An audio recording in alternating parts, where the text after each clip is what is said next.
The cantina on Nexus Station buzzed with the usual mix of traders, mercenaries, and spacers from a dozen different worlds. The air hung thick with smoke from various species' preferred intoxicants, creating a haze that softened the harsh neon lighting. In the darkest corner, away from the main crowd, sat a figure that most patrons gave a wide berth. Commander Zektar of the former Hegemony 3rd Fleet nursed his drink with 3 of his 4 arms, the 4th ending in a scarred stump just below the elbow. His chitinous exoskeleton bore the telltale marks of plasma burns and kinetic impacts, each scar a story from the war that had ended 5 years ago. The war that had changed everything. A young Zelani journalist named Kara approached his table with obvious nervousness. Her blue-tinged skin flickered with the bioluminescent patterns that indicated both curiosity and fear. She had traveled from the core world specifically to find veterans willing to talk about the war, but most refused. The human conflict was still too fresh, too traumatic. "Commander Zektar," she asked, her voice barely audible above the cantina's noise. "My name is Kara Velthanos. I'm working on a documentary about the war. Would you be willing to speak with me?" Zektar's compound eyes fixed on her for a long moment. His mandibles clicked once, twice, then he gestured to the empty chair across from him with his remaining hand. "Sit, young one. But know that what you're asking for, these are not pleasant stories." Kara activated her recording device and settled into the chair. "The galaxy needs to understand what happened. Too many of our people still don't believe the reports." A harsh sound escaped Zektar's throat, something that might have been laughter in another species. "Don't believe? Child, I commanded a dreadnought that was 12 kilometers long. I had over 50,000 troops under my command. We had conquered 17 systems before we encountered our first human patrol." He took a long drink from his glass. "Within 6 months, my fleet was reduced to scrap metal, and I was the only senior officer who survived long enough to surrender." "The humans, they were really that effective?" Zektar's scarred face grew distant. "Effective. Such a small word for what they did to us. Let me tell you about the first time I encountered human tactics. We had just finished pacifying the mining world of Kepler 442b. The local species, the Metheri, had put up minimal resistance. We followed standard hegemony protocol, orbital bombardment of military installations, followed by ground invasion to secure resources and establish control." He paused, his remaining hand trembling slightly. "The Metheri were a peaceful people. They had no real military to speak of. Their surrender came within hours. We thought the sector was secure, ready for full colonization. Intelligence reported that the nearest human outpost was over 40 light-years away. According to our calculations, even if they had been alerted the moment we arrived, it would take them weeks to mount any kind of response." Kara leaned forward. "But they came anyway?" "They came." Zektar's voice dropped to almost a whisper. 3 days after we had established our ground bases, our long-range sensors detected a small fleet approaching the system. 5 ships. Just 5, against our 47-vessel armada. My tactical officer suggested we were dealing with either a suicide mission or a scouting force. He drained his glass and signaled for another. We were wrong on both counts. The human fleet consisted of 1 light cruiser and 4 of what they called destroyers. By our standards, they were barely worthy of the name warship. Our intelligence files indicated that human technology was primitive, decades behind our own. Their fastest ships could barely manage 0.7 lightspeed, while ours could achieve 0.9. Their weapons were kinetic and chemical-based, crude compared to our plasma arrays and quantum torpedoes. "So you weren't concerned?" "Concerned?" Zektar's mandibles clicked in what Kira was beginning to recognize as bitter amusement. "I was insulted. Here we were, the pride of the hegemony fleet, being challenged by what appeared to be an obsolete patrol group. I ordered my ships to form standard battle formation and prepared to demonstrate the superiority of hegemony military doctrine." The new drink arrived, and Zektar continued. "The humans approached at a steady velocity, making no attempt to evade or retreat. They maintained radio silence despite our demands for surrender. When they reached weapons range, they did something that our tactical computers couldn't even classify." "What did they do?" "They split up." Zektar said the words as if they still puzzled him. "Not in any formation we recognized, not following any logical tactical doctrine. They simply scattered. Each ship went a different direction at maximum acceleration. Our fleet commanders were confused. Were they retreating? Making a desperate escape attempt? The movement pattern made no sense according to standard military theory. He took another drink before continuing. I ordered pursuit. Standard protocol when dealing with a fleeing enemy is to maintain formation and eliminate them systematically. Our heavy cruisers moved to intercept the human vessels while our fighters launched to provide support. Everything proceeded according to plan for exactly 18 minutes. Then, what happened? Zektar's good hand clenched around his glass. The human destroyers came back. But they didn't come back the way they had left. They had used their scatter maneuver to position themselves around our fleet in a three-dimensional sphere. While we were pursuing what we thought were fleeing ships, they had somehow managed to communicate with each other and coordinate a completely unexpected attack pattern. But surely your superior numbers. Numbers.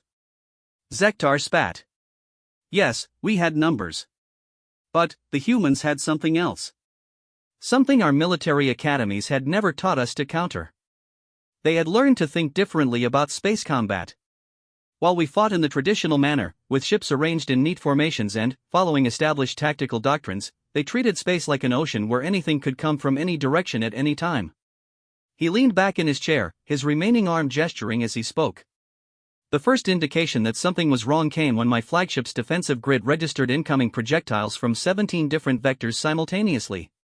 Not energy weapons, not missiles, but solid metal slugs moving at nearly 1/10 the speed of light. Our shields were designed to deflect plasma and absorb energy, not to stop what amounted to relativistic bullets. They were using projectile weapons in space combat? Crude, we thought. Primitive. Until those primitive weapons started punching through our hull plating like it was tinfoil. The humans had accelerated chunks of depleted uranium to incredible velocities using magnetic launchers.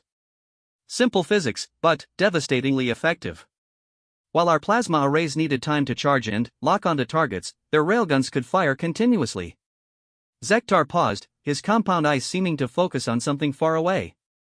But the truly terrifying part wasn't their weapons. It was how they coordinated their attack. Each human ship was firing from a different position, at a different target, but somehow their timing was perfect. As if they were all controlled by a single mind. How is that possible? We found out later. Humans had developed something called quantum entanglement communication. Instantaneous communication across any distance. While our fleets relied on traditional radio and laser communication, with all the delays that entailed, human ships could coordinate in real time no matter how far apart they were. Kira made notes on her pad. So they had a technological advantage after all. In communication, yes. But that wasn't what made them truly dangerous.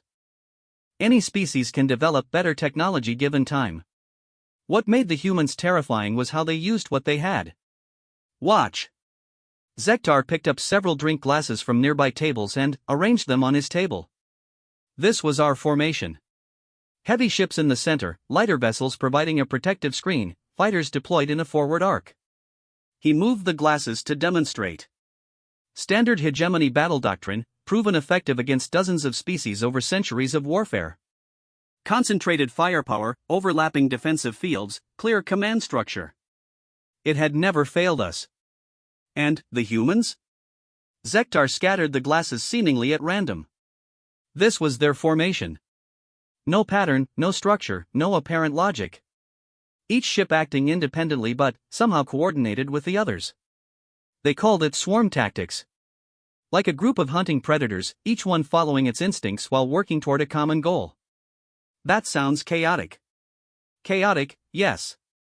But effective in ways we couldn't predict or counter. Our tactical computers were designed to analyze enemy formations and recommend responses. But how do you analyze chaos? How do you predict the movements of ships that seem to follow no pattern? Zektar gathered the glasses back together. Within 30 minutes of the first exchange, we had lost 3 heavy cruisers and 7 escort vessels. Our remaining ships were scattered across half the system, trying to regroup while under constant attack from enemies that seemed to be everywhere at once. Did you consider retreat? Of course. But the humans had anticipated that as well. While the main engagement was taking place, that single light cruiser had positioned itself along our most likely escape route. When our surviving ships attempted to withdraw, we found our path blocked by a vessel that should have posed no threat to our remaining forces. Zektar's voice grew quieter. The light cruiser was badly outgunned and outnumbered, but it held position anyway. Instead of engaging us directly, it deployed what the humans called smart mines. Self-guided explosives that could pursue and identify targets. They filled the space around the jump point with thousands of these devices. Couldn't you have destroyed them? We tried. But, while we were dealing with the mines, the human destroyers caught up with our rear guard. We found ourselves trapped between two forces, neither of which followed conventional military doctrine. The destroyers continued their hit-and-run attacks while the cruiser methodically picked off any ship that tried to break through the minefield. He finished his drink and sat in silence for a moment. In the end, I made the decision to ram the cruiser with my flagship. It was the only way to clear a path for the surviving ships to escape. The humans made no attempt to avoid the collision. They held position until the very last moment, allowing my dreadnought to destroy their ship but taking significant damage in the process. You managed to escape then? Escape? Zektar's laugh was hollow. Young one, that was just the beginning. What I've told you so far was merely our first encounter. The humans let us escape that day, but not because we had outfought them. They let us go because they wanted us to report back to the Hegemony High Command. They wanted our leaders to know what was coming. Kara felt a chill run down her spine. What do you mean? The battle at Kepler 442b was a demonstration. A small taste of human capabilities.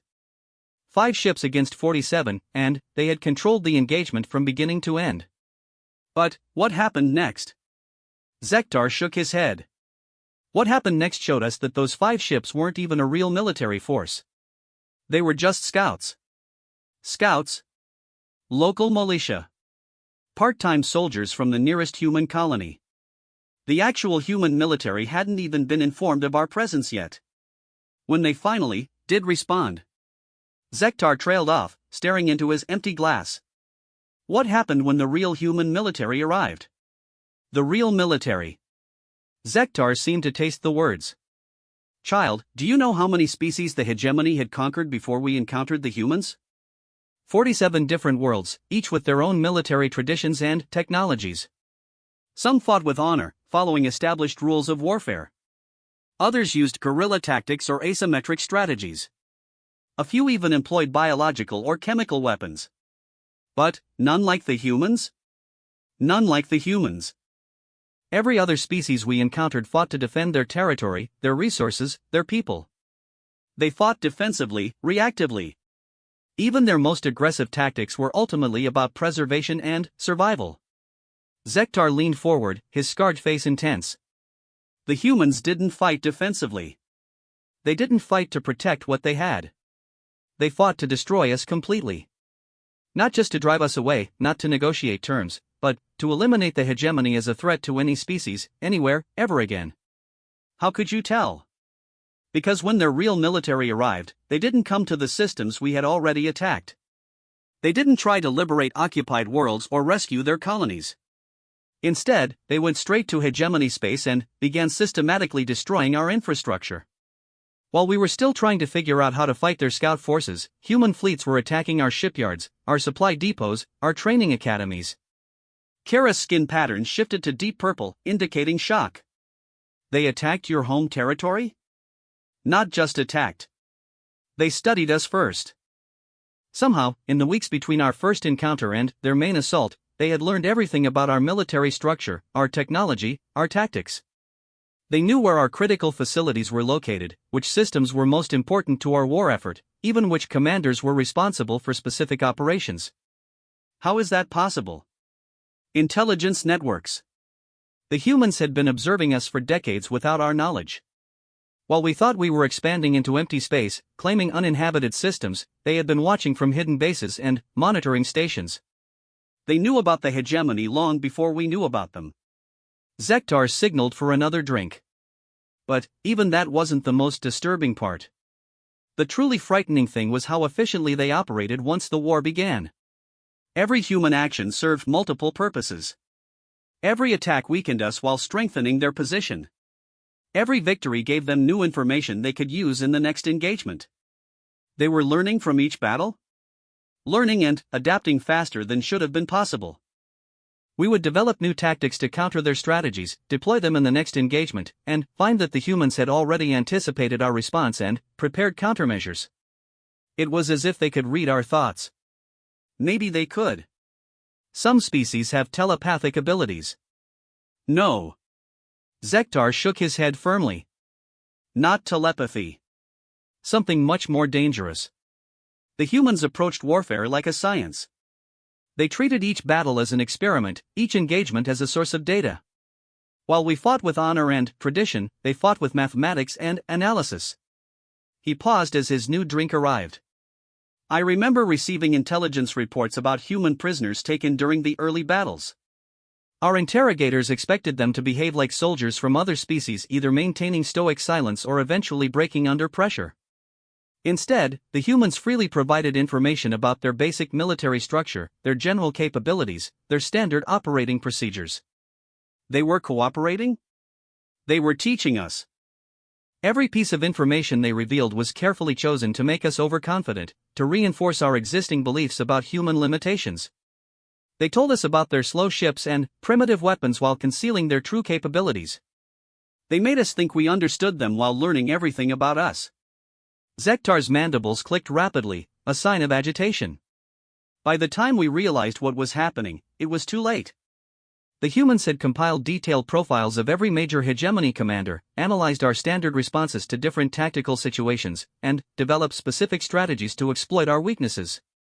What kinds of weaknesses? Cultural ones, mainly. The hegemony military was built around concepts of honor, hierarchy, and traditional tactics. We fought according to established codes of conduct. We respected certain boundaries. We followed predictable patterns because that's how civilized species wage war. And the humans didn't? The humans redefined what war meant. They ignored our codes of conduct because they had never agreed to them. They disregarded our boundaries because they didn't recognize our authority to establish them. Most importantly, they refused to follow predictable patterns because unpredictability itself was a weapon. Kira made more notes. Can you give me a specific example? The Battle of Rigel 7. Zektar's voice grew distant again. 3 months after our first encounter, the Hegemony High Command decided to make a statement. They assembled the largest fleet in our history, over 300 ships, including 12 dreadnoughts and our newest experimental vessels. The plan was to attack the human colony of New Geneva and demonstrate that the hegemony would not be intimidated by primitive tactics. That sounds like overwhelming force. It should have been. New Geneva was defended by a small orbital station and, perhaps 50 human ships, most of them converted civilian vessels. By any reasonable calculation, the battle should have lasted hours at most. Instead, it became the turning point of the entire war. What went wrong? Zektar was quiet for a long moment, staring at his drink. When he finally spoke, his voice was barely audible. Everything. Everything went wrong from the moment we dropped out of hyperspace. Zektar stared into his glass for several seconds before continuing. The cantina had grown quieter around them, as if the other patrons sensed the weight of the story being told. The first sign that something was wrong came from our sensors. When we arrived at New Geneva, we expected to find a typical human colony, industrial facilities, civilian infrastructure, maybe a small defensive grid. Instead, our long-range scans detected nothing. Nothing? Empty space. The orbital station was there, exactly where our intelligence said it would be, but it wasn't broadcasting any signals.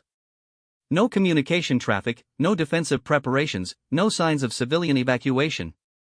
It was as if the entire colony had simply vanished. Kira's bioluminescent patterns shifted to indicate confusion. Had they evacuated? That's what we assumed at first. Admiral Feckmore, our fleet commander, interpreted it as a sign of human cowardice. He believed they had fled rather than face our overwhelming force. He ordered the fleet to proceed with the assault as planned, targeting the orbital facilities first before moving on to the planetary surface. Zektar took a long drink. The orbital station didn't even try to defend itself. Our bombardment ships unleashed their full firepower, expecting either desperate resistance or immediate surrender. Instead, the station simply absorbed the damage. Hull breaches, structural failures, entire sections blown away, but no explosions, no secondary fires, no signs that anyone was aboard. It was abandoned? We thought so. Boarding parties were dispatched to secure any useful technology or intelligence. What they found? Zektar's remaining hand trembled slightly. The station was completely operational. Life support systems running, computers active, defensive weapons fully charged and ready to fire. But every single human was gone. Where did they go? That's what our boarding teams were trying to figure out when the trap was sprung. You see, the humans hadn't evacuated. They had simply hidden. The entire orbital station had been converted into what they called a honeypot, a trap designed to draw in enemy forces and then destroy them. Zektar gestured with his remaining arm. While our ships were focused on the apparently defenseless station, human forces were approaching from outside our sensor range. They had somehow masked their signatures, making themselves invisible to our detection systems until they were close enough to attack. How many ships? That's the terrifying part. We never got an accurate count. Human vessels seemed to appear from everywhere at once, from behind asteroids, from within nebula formations, even from the shadows of the system's outer planets. They had been waiting in ambush positions for hours, maybe days, completely undetected. But your fleet had over 300 ships. Numbers didn't matter. The humans had turned the entire star system into a weapon. Every asteroid had been fitted with mass drivers, turning them into massive railgun platforms. The outer planets had been equipped with long-range missile batteries hidden beneath artificial atmospheric shrouds. Even the system's sun had been modified. Kara's patterns flashed bright yellow. They modified a star? Solar collectors. Massive arrays that could redirect stellar energy into focused beam weapons. While we were congratulating ourselves on destroying an empty space station, the humans were charging weapons systems the size of small moons. Zektar paused as a group of Tyranny traders passed their table, their large forms casting shadows across the dimly lit corner. He waited until they were out of earshot before continuing. The attack, when it came, was unlike anything in recorded military history. Instead of ship-to-ship combat, we found ourselves fighting an entire star system. Asteroids accelerated toward our positions, guided by AI systems that could predict our evasive maneuvers. Planetary defense platforms that emerged from gas giant atmospheres, their weapons already locked onto our vessels. Solar flares that were somehow directed and focused into ship-killing energy beams. How could they control natural phenomena like that? Technology we had never imagined. While the hegemony focused on building bigger ships and more powerful weapons, humans had learned to weaponize space itself. They turned gravity wells into traps, used magnetic fields to disrupt our navigation systems, even manipulated local spacetime to create tactical advantages. That sounds like science fiction. Everything about human warfare sounded like science fiction until you experienced it firsthand. But the technological superiority was only part of what made them so dangerous. The real terror was their coordination. Zektar arranged several empty glasses on the table again. Our fleet was organized in standard battle formation. Dreadnoughts in the center, heavy cruisers forming the main battle line, escorts and fighters providing screening. A formation that had proven effective for centuries. He moved one glass to the center, surrounded by others. But the humans didn't attack our formation. They attacked our coordination. Their first targets weren't our biggest ships or our heaviest weapons.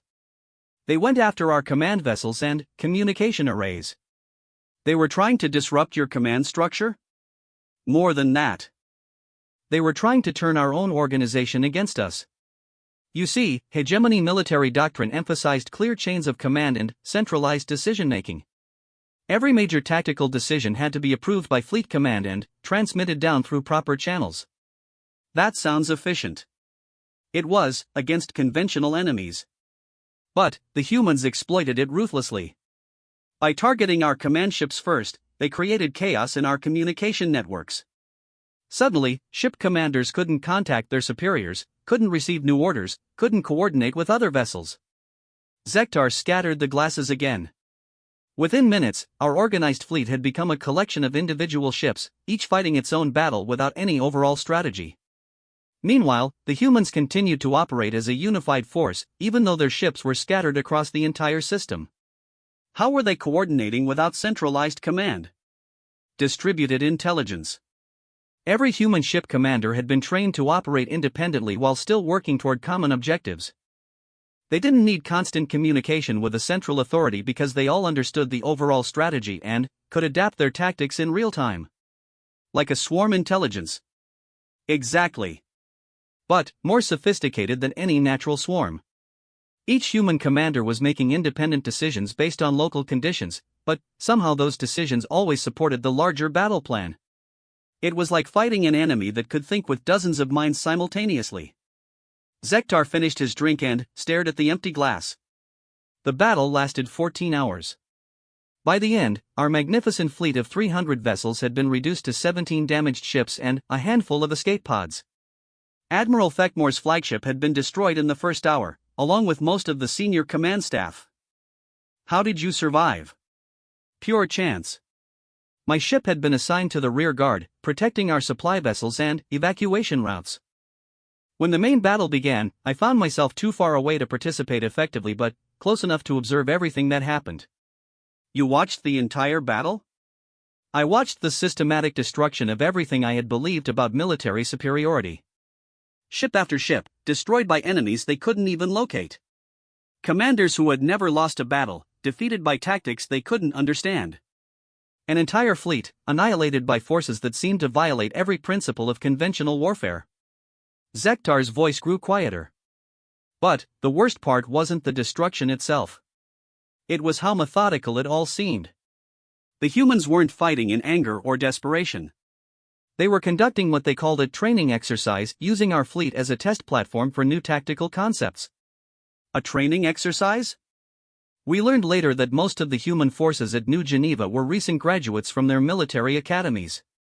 Young officers gaining practical experience in space combat.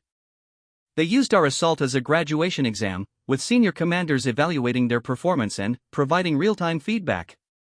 Kara's skin patterns shifted to deep blue, indicating disbelief. They were learning how to fight by fighting you? Not just learning. Teaching. Human military doctrine emphasized constant improvement through practical application. Every battle was simultaneously a victory and an education, designed to train the next generation of officers while testing new technologies and strategies. That's terrifying. Terrifying and effective. While hegemony commanders gained experience slowly, through years of service and gradual promotion, human officers were trained in accelerated programs that combined simulation, theory, and actual combat. A human ship captain with 2 years of experience often had more tactical knowledge than a hegemony admiral with decades of service. Zektar signaled for another drink. After New Geneva, I was given command of the remaining ships and ordered to return to hegemony space. The High Command needed to understand what had happened, needed to analyze the defeat and develop countermeasures. Were you able to? We tried. Military analysts studied every piece of data we had collected, examined the wreckage of destroyed vessels, interviewed the surviving personnel. They concluded that the humans had achieved victory through technological superiority and numerical advantages we hadn't detected. But that wasn't the real reason? No. The real reason was something our analysts couldn't accept, couldn't even comprehend. The humans had won because they approached warfare from a completely different perspective than any species in the galaxy. What do you mean? For the hegemony, war was an extension of politics. A tool for achieving specific objectives like territorial expansion, resource acquisition, or diplomatic leverage. We fought to win, but we also fought according to accepted standards of civilized conduct. Zektar leaned forward. The humans didn't see war as politics. They saw it as problem-solving. Every engagement was a puzzle to be solved, every enemy strategy was a challenge to be overcome through analysis and innovation. They fought not just to win, but to understand and improve. That doesn't sound so different. The difference is crucial. When you fight for political objectives, you can achieve victory through compromise, negotiation, or demonstration of superior force. Your enemy can surrender when the cost becomes too high, and both sides can return to their previous relationship with new boundaries established. And when you fight to solve problems? When you fight to solve problems, the only acceptable outcome is the complete elimination of the problem. The humans didn't see the hegemony as a political rival or territorial competitor. They saw us as a threat to galactic stability that needed to be permanently neutralized. Zektar's compound eyes seemed to focus on something distant.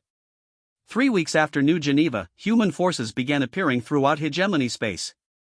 Not invasion fleets or occupation forces, but small, highly mobile units that targeted our critical infrastructure with surgical precision. Hit and run tactics? More sophisticated than that. They had identified the key systems that our entire civilization depended on: the manufacturing worlds that produced our ships, the training facilities that educated our officers, the research stations that developed our technology.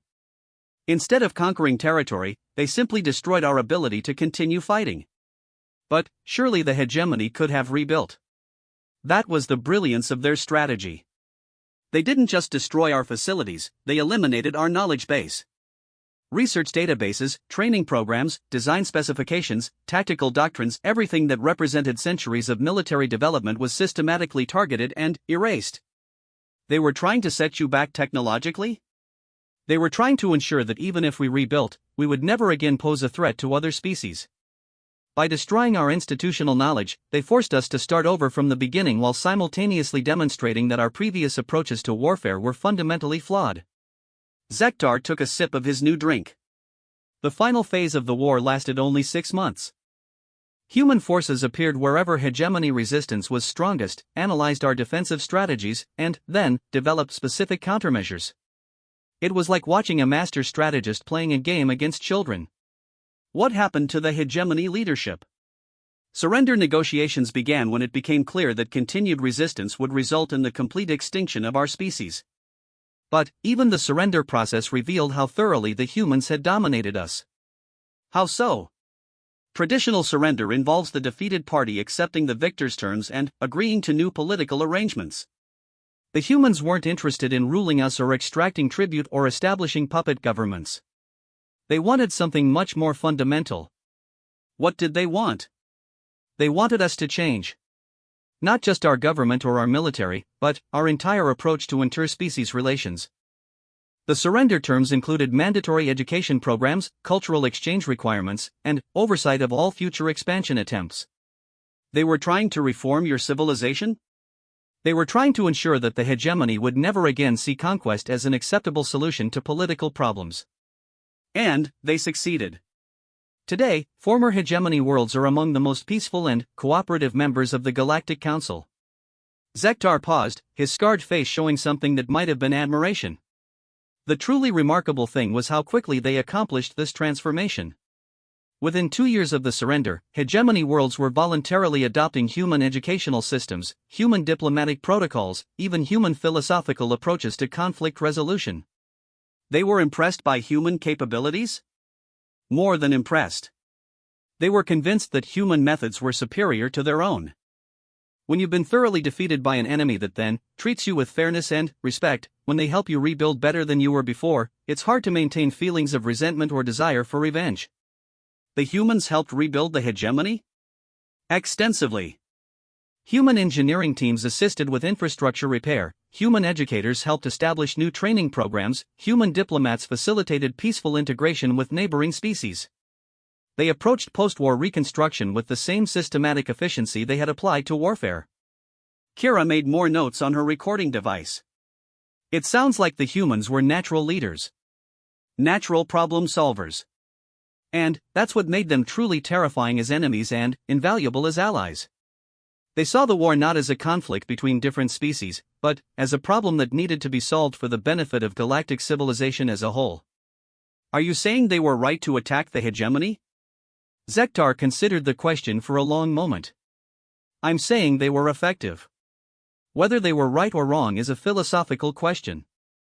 What matters is that their methods worked, and that the galaxy is more stable now than it was before the war. Do you regret fighting against them? I regret the deaths of good soldiers who followed orders they couldn't understand against an enemy they weren't equipped to face. But I don't regret learning what humans are capable of when they're truly committed to solving a problem. And what are they capable of? Zektar's remaining hand traced the scars on his exoskeleton. Anything. Absolutely anything that serves their objectives. The humans we fought weren't evil or cruel, but they were utterly relentless. They would sacrifice anything, endure any hardship, overcome any obstacle if they believed it was necessary. That sounds almost robotic. No, not robotic. Robotic implies mindless following of programming. The humans were intensely creative, constantly adapting, always learning. But they were also completely committed to their goals in a way that most species simply cannot comprehend. Why couldn't other species understand that level of commitment? Because most civilizations develop differently. They learn to balance competing interests, to compromise between different factions, to accept partial solutions to complex problems. Humans seem to have bypassed that stage of development entirely. Zektar leaned back in his chair. When humans decided that the hegemony needed to be stopped, they didn't debate the costs or consider alternative approaches. They simply committed their entire civilization to achieving that goal as efficiently as possible. Every human world contributed resources, every human citizen supported the war effort, every human organization adapted its activities to serve military objectives. Total war? Total problem solving. They treated the defeat of the hegemony like a species-wide engineering project, with every individual contributing their unique skills and knowledge toward the common objective.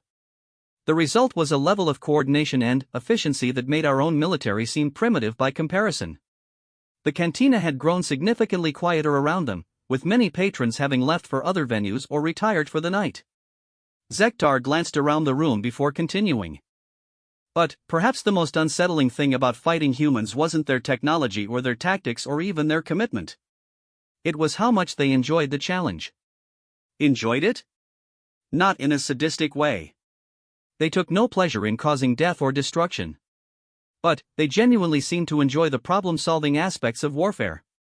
Human commanders would sometimes compliment our tactics even while defeating them, analyze our strategies with obvious intellectual curiosity, even express appreciation for particularly clever defensive arrangements.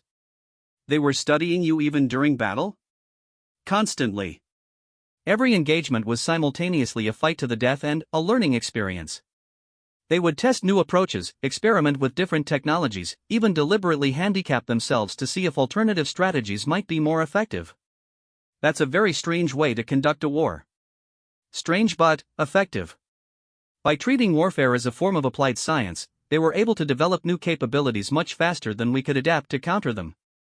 By the end of the conflict, human forces were using tactics and technologies that hadn't existed when the war began. Zektar finished his drink and sat in contemplative silence for several minutes. When he spoke again, his voice carried a note of something that might have been respect. You asked earlier why other species can't understand human levels of commitment. I think it's because most of us see problems as obstacles to be overcome or endured.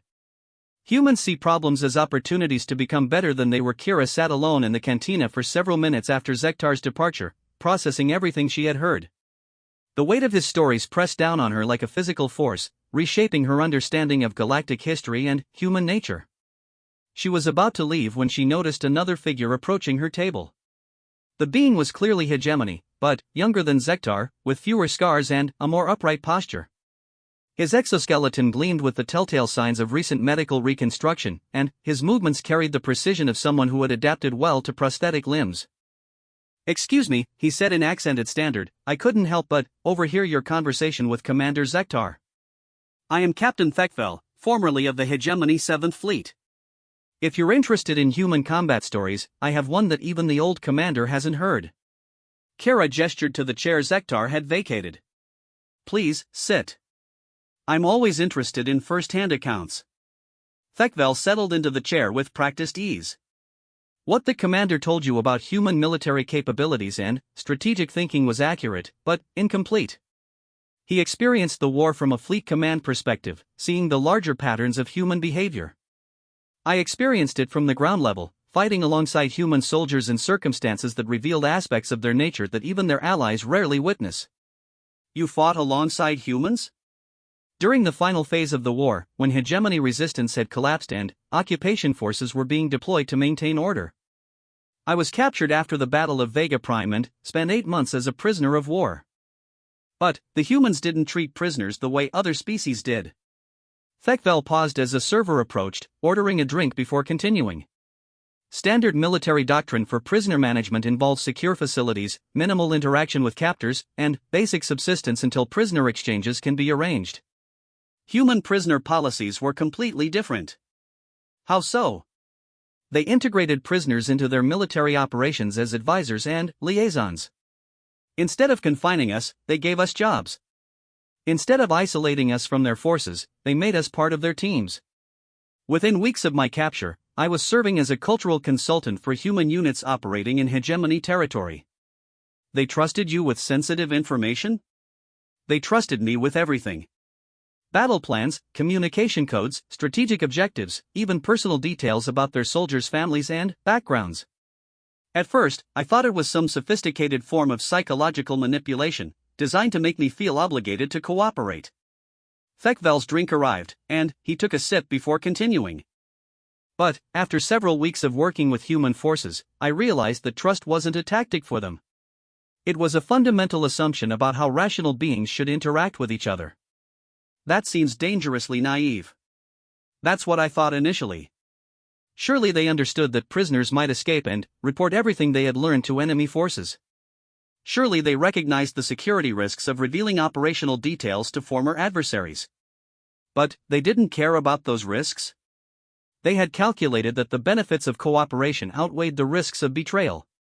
By treating prisoners as valuable team members rather than potential threats, they converted enemies into allies while gaining access to crucial cultural and tactical intelligence. Kira made notes on her pad. Can you give me a specific example? The assault on Firebase Echo. Thekvel's expression grew distant. This was a hegemony stronghold built into the side of a mountain on the world of Kepler 438c. Natural fortress position, heavily fortified, defended by elite troops who had sworn to fight to the death rather than surrender. Sounds like a difficult target. Impossible, by conventional standards. The Firebase controlled the only pass through a mountain range that separated the planet's two major continents. Any force trying to cross the mountains would have to come within range of the base's weapons, and the terrain made flanking maneuvers impossible. How did the humans plan to assault it? That's where the story becomes interesting. The human commander, Colonel Martinez, didn't plan an assault at all. Instead, he asked me to help him understand why the defenders were so determined to fight to the death. He was trying to understand their motivation? More than that. He was trying to understand the underlying problem that the Firebase represented. From his perspective, the base was just a symptom of a larger issue involving resource distribution, territorial control, and cultural misunderstandings between different populations on the planet. Thekvel leaned forward. Colonel Martinez spent 3 days interviewing me about hegemony military culture, honor codes, and the specific circumstances that had led to the construction of Firebase Echo. He wasn't gathering intelligence for an attack. He was trying to identify alternative solutions that might make an attack unnecessary. Alternative solutions? The Firebase had been built to control access to mining operations in the southern continent. The hegemony forces defending it believed they were protecting vital resources from human exploitation. But, according to Colonel Martinez's analysis, the humans didn't actually need those resources. They didn't want to capture the mines? They wanted to resolve the underlying conflict that had made the Firebase necessary in the first place. The mining operations were causing environmental damage that threatened indigenous populations, leading to protests that hegemony forces had been deployed to suppress. So it was a complex political situation. Exactly. And Colonel Martinez approached it like a complex political situation rather than a simple military target. Instead of planning an assault, he organized a diplomatic mission.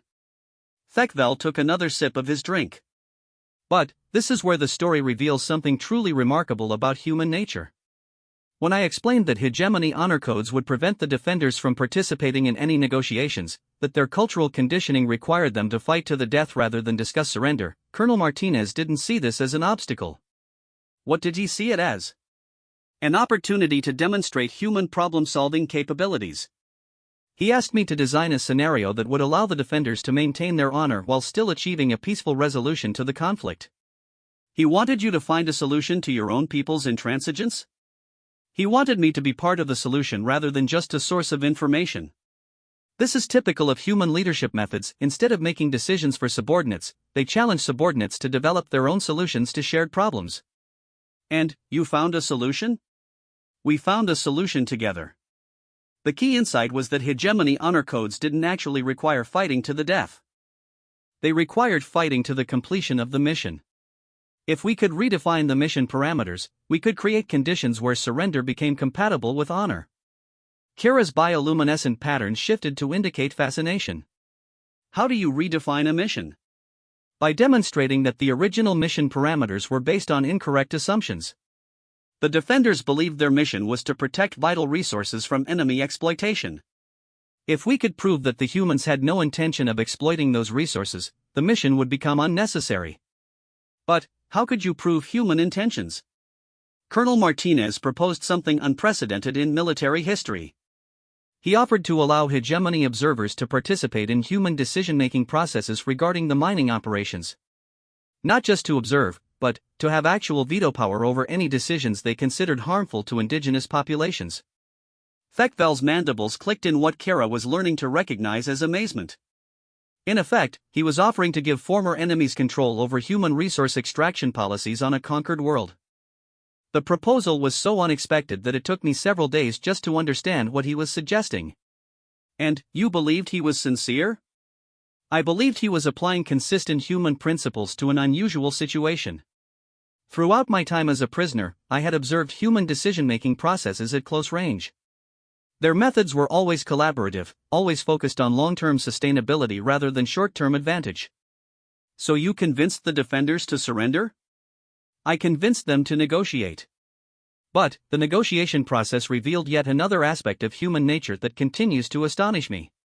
When faced with hegemony demands that seemed completely unreasonable, Colonel Martinez didn't dismiss them or offer counter-proposals. He asked his team to figure out how those demands could be satisfied. What were they demanding? Complete restoration of the pre-war environmental conditions, permanent protection for all indigenous populations, hegemony oversight of future development projects, and formal acknowledgement that the original hegemony policies had been correct. Those do sound unreasonable. Impossible, by any rational standard. The environmental damage had taken decades to accumulate, the indigenous populations had complex needs that weren't fully understood, ongoing oversight would require permanent hegemony presence on a human-controlled world, and acknowledging the correctness of enemy policies would set dangerous precedents for future conflicts. Thekvel leaned back in his chair.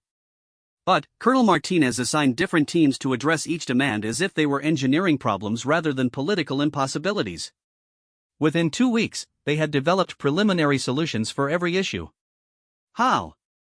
Advanced terraforming technologies that could accelerate environmental restoration, comprehensive anthropological studies to identify indigenous needs and preferences, legal frameworks for international oversight that protected sovereignty while ensuring accountability, and historical analysis that identified aspects of original hegemony policies that had actually been beneficial. They were willing to admit that some hegemony policies had been correct? More than willing. Eager. Human scientists and administrators seemed genuinely interested in learning from any source that could provide useful information or effective techniques. They had no investment in proving their own superiority if other approaches might yield better results. That's a very unusual attitude for a conquering force. That's because humans didn't see themselves as conquerors. They saw themselves as problem solvers who happened to be operating in a military context. The distinction is crucial for understanding everything that followed. Thekvel finished his drink and continued. The negotiations at Firebase Echo lasted 6 weeks. Not because the issues were complex, but because Colonel Martinez insisted on addressing every concern raised by the defenders, no matter how minor or seemingly impossible to resolve. He was being thorough? He was being human. For humans, incomplete solutions aren't really solutions at all. They prefer to spend additional time and resources ensuring that all stakeholders are satisfied rather than accepting quick fixes that might create future problems. And, the defenders eventually agreed to surrender? They agreed to participate in the collaborative management of the mining operations under the new framework that had been developed during the negotiations. But, calling it surrender misrepresents what actually happened. What would you call it? Evolution. The defenders had entered the negotiations as hegemony soldiers committed to protecting territorial interests. They emerged as environmental consultants committed to protecting ecological stability. Their fundamental values hadn't changed, but their methods for expressing those values had been completely transformed. Kira made more notes. It sounds like the humans had converted them. The humans had given them better tools for achieving their existing objectives. The soldiers still wanted to protect the environment and indigenous populations. They just discovered that cooperation with human administrators was more effective than military resistance. How did other hegemony forces react to this arrangement? With confusion and suspicion. Military commanders couldn't understand how elite troops had been persuaded to collaborate with enemy forces. Political leaders suspected sophisticated brainwashing or coercion techniques. But the troops themselves reported that their new roles were more satisfying and effective than their previous assignments. Thekvel gestured to his reconstructed limbs. I lost these appendages during my final battle as a hegemony officer, fighting against human forces in what we believed was a desperate last stand to preserve our civilization. 6 months later, I was working alongside human engineers to design better prosthetics for wounded veterans from both sides of the conflict. The humans helped design your prosthetics? They insisted on it. Human medical philosophy treats injury and disability as problems to be solved rather than conditions to be endured. Their rehabilitation programs were more advanced than anything available in hegemony space, and they were freely offered to all prisoners regardless of their former allegiances. Why would they do that? Because healthy, capable individuals are more useful as partners and collaborators than disabled, resentful enemies. It was a practical calculation, but one that demonstrated human understanding of long-term relationship management. And it worked? Brilliantly. Veterans who had been treated by human medical teams became some of the most effective ambassadors for human methods when they returned to hegemony space. Personal experience with human competence and generosity was much more persuasive than any propaganda or political argument. Thekvel paused to order another drink. But the most remarkable demonstration of human nature came during the final days of the war, when it became clear that hegemony resistance was collapsing and surrender negotiations were inevitable. What happened? Instead of demanding unconditional surrender or imposing harsh terms on the defeated enemy, human negotiators asked hegemony representatives to help design the post-war reconstruction process. They wanted former enemies to participate in planning their own future rather than having solutions imposed from outside. They were asking for input from the people they had just defeated? They were recognizing that successful reconstruction would require the cooperation and expertise of the people being reconstructed. Human leaders understood that imposed solutions, no matter how well-intentioned, are less effective than collaborative solutions that incorporate local knowledge and preferences. That seems like a risky approach. What if the hegemony representatives had tried to sabotage the reconstruction process? Some tried. But human negotiation methods were designed to channel competitive impulses into constructive directions rather than suppressing them entirely. Representatives who wanted to prove hegemony superiority were challenged to demonstrate superior approaches to specific reconstruction problems. And did they? Sometimes. Human administrators were genuinely pleased when hegemony suggestions proved more effective than their own initial plans. They implemented better ideas regardless of their source and publicly credited the contributors for their insights. Thekvel's new drink arrived, and he took a thoughtful sip. This created an interesting psychological dynamic. Hegemony representatives found themselves competing to provide the most useful suggestions, trying to demonstrate the value of their contributions to the reconstruction process. So they were inadvertently cooperating by trying to compete? Exactly. And the humans reinforced this dynamic by treating useful contributions as victories worth celebrating. Representatives who had started the negotiations seeking to minimize human influence ended up seeking to maximize their own positive impact on collaborative projects. Clever manipulation. No, genuine appreciation. The humans weren't manipulating competitive impulses to serve hidden agendas. They were channeling those impulses toward shared objectives that benefited everyone involved. The distinction is important because manipulation creates resentment when it's discovered, while genuine collaboration creates satisfaction and pride. You sound like you enjoyed the reconstruction process. I did. Working with human teams was more intellectually stimulating and personally satisfying than anything I had experienced during my military career. The challenges were more complex, the solutions were more creative, and the results were more beneficial than traditional military operations. What kinds of projects were you working on? Infrastructure design that integrated human efficiency with hegemony aesthetic preferences. Educational programs that combine human scientific methods with hegemony philosophical traditions. Economic systems that balanced human productivity with hegemony concepts of social responsibility. It sounds like you were creating hybrid cultures. We were creating something new that incorporated the best elements of both cultures while eliminating the worst aspects of each. Human competitiveness balanced by hegemony cooperation, hegemony tradition enriched by human innovation, human individualism moderated by hegemony community values. Thekvel leaned forward, his compound eyes bright with enthusiasm. The most extraordinary thing was how quickly these hybrid approaches proved superior to either pure human or pure hegemony methods. Within 2 years of the war's end, colonies that had implemented collaborative administration were outperforming worlds that had maintained traditional governance structures.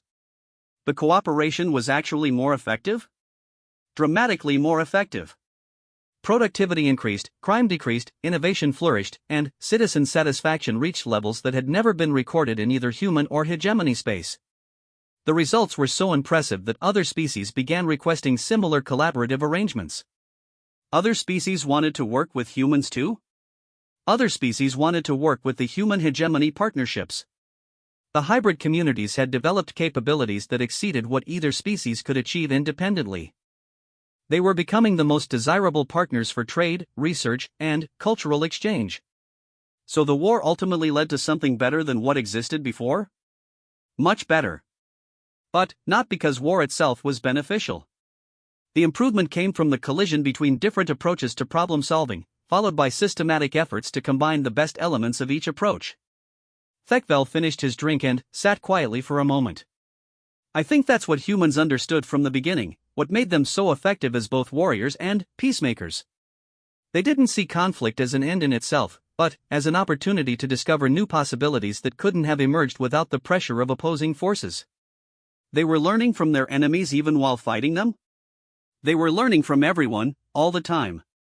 Human culture seems to be based on the assumption that useful knowledge can come from any source, that effective techniques can be developed by any species, and that improvement is always possible if you're willing to examine your assumptions and try new approaches. That's a very optimistic worldview. Optimistic and practical. By remaining open to new ideas and better methods, humans could adapt faster than their enemies, develop superior solutions to shared problems, and ultimately convert adversaries into allies through demonstrated competence. Kira saved her notes and checked her recording device. One final question. Based on your experience with humans, what do you think other species should understand about them? Thekvel considered the question carefully. That humans don't want to rule the galaxy or impose their culture on other species. They want to solve problems and improve conditions for everyone. But they're absolutely ruthless about eliminating obstacles to those objectives. Ruthless how? If you oppose human efforts to solve problems, they will analyze your opposition, understand your motivations, and either convert you into an ally or neutralize you as a threat. They prefer conversion, but they're completely willing to use force if necessary. So cooperation is advisable? Cooperation is inevitable. The question is whether you cooperate before or after learning the hard way that human methods are superior to your own. I recommend cooperation from the beginning, because the learning process can be quite painful for stubborn species. Thekvel stood to leave, his prosthetic limbs moving with fluid precision. But remember this, humans don't demand cooperation. They simply make cooperation more beneficial than any alternative. That's what makes them truly dangerous and truly valuable as allies. As he walked away, Kira found herself alone again in the nearly empty cantina, surrounded by the weight of stories that painted a picture of humanity unlike anything she had expected. The humans described by Zektar and Thekvel weren't the conquering monsters of hegemony propaganda or the benevolent saviors of human public relations. They were something more complex and, perhaps more remarkable, a species that had learned to weaponize competence, collaboration, and genuine concern for the welfare of others. She gathered her notes and recording equipment, knowing that her documentary would need to capture not just the facts of what had happened during the war, but the deeper implications of what humanity represented for the future of galactic civilization. The stories she had heard weren't really about military conflict at all. They were about the collision between different philosophies of existence, different approaches to organizing society, and different concepts of what intelligent species owed to each other. As she left the cantina and made her way through the corridors of Nexus Station, Kira found herself wondering what other stories were waiting to be told, what other perspectives might emerge from the veterans and survivors scattered across the galaxy. The human war had ended 5 years ago, but its consequences were still unfolding, still reshaping the fundamental assumptions about how different species could and should interact with each other. The documentary she was making would be just one small contribution to that larger conversation, one attempt to understand what humanity had brought to the galaxy and what that meant for everyone else trying to find their place in the new reality that had emerged from the ashes of the old order. Outside the station's massive viewports, the stars continued their eternal dance, but the space between them was no longer empty. It was filled with ships carrying goods, ideas, and people between worlds that had learned new ways of working together. The universe itself hadn't changed, but the species inhabiting it had discovered possibilities they had never imagined before encountering the humans who treated every problem as a puzzle waiting to be solved.